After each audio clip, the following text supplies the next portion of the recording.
It's Joey from Gnarr Games once again with another instructional video for field tactics.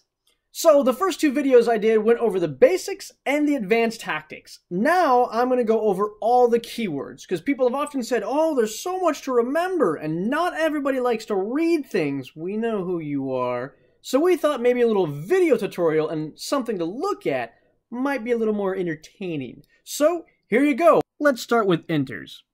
Enters is only found on row effects. If a row effect is in a row with an enters effect, whenever a unit enters that row, that enters effect then gets triggered.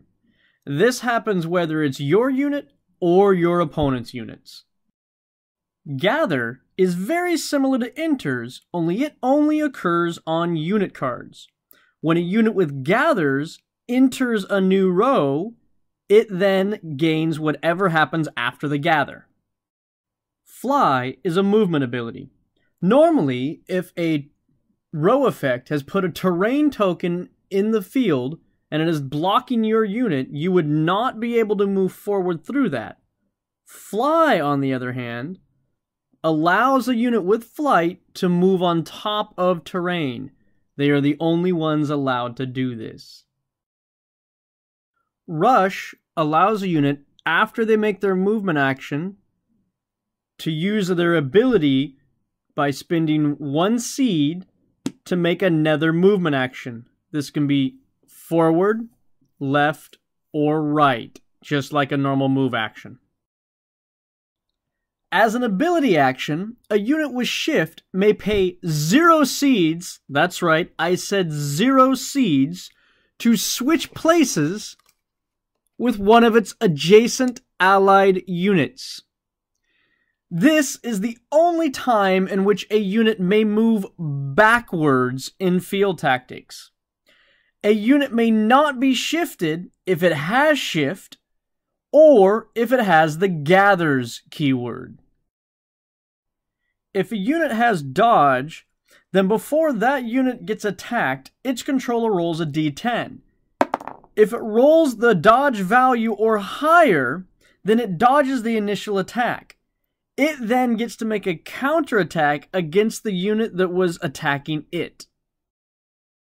Rally is when you make an attack against another unit. If you have rally, you can spend 1 seed. If you fail to defeat your opponent on your attack, rally prevents them from being able to counterattack you back. A unit with ethereal reduces the opposing unit's attack value in half when they're being attacked. A unit with range is able to attack 1 zone away. In this case, this unit with range would be able to attack the headless, even if there is terrain in the way, or the lab assistant, whether there's a unit here or not. Essentially, you still attack in the same directions, you just can skip 1 zone. You cannot make a ranged attack in the zone right next to you. You can, with range, attack a unit on terrain. This is the only way a unit on terrain can be attacked unless the other unit has fly as well. If a unit with death is killed in combat, at the time that they are destroyed and put in their graveyard, any death effect would then trigger and happen. Fear is an ability that affects all zones around the target or adjacent to it. It gives all opposing units -1 strength, -1 defense. Fear does not, however, stack.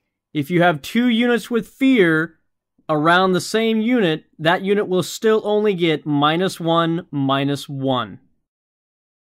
Threshold comes in multiple different avenues.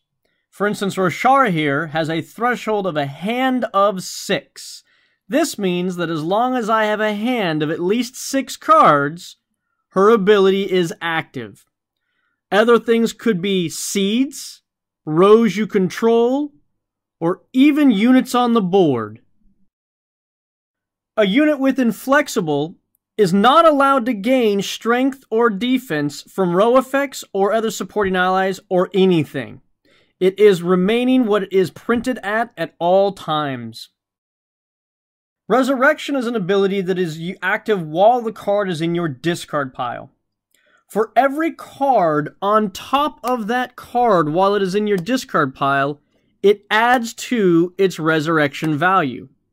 If you ever have enough cards on top of that card to equal its resurrection value, that card is then removed from your discard pile and put into your hand. There you have it. That's all the keywords currently in Field Tactics. So once you memorize those, it's going to be smooth sailing from then on out. See you on the battlefield.